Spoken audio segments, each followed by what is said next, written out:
هزاره ما همیش گفتیم دست راست ما افغان هاست. هزاره قوم هزاره در افغانستان نباشه ما مایوب هستیم. دست چپ ما، چشم ما، همه اقوامی که در افغانستان یک جا شده ما افغان هستیم دیگه حسینی صاحب اگه شما دلازاریتان شده باشه ما صرف به اینمی خاطر که به قوم هزاره خدا کنه توهین نشده باشه ویدیو هم پیش ما آمده بعضی از منافقای را نشرم کده ما از امی ویدیو خود بخشش میخوایم از قوم هزاره اگه توهینشان شده باشه دلازاریشان شده باشه ما هرگز این اراده را نداشتم. مهربانی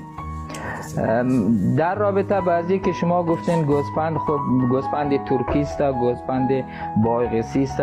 جنرال صاحب خود دموت که در افغانستان بودیم ما در افغانستان کلا در اونمونجا در تمامی چند ولایت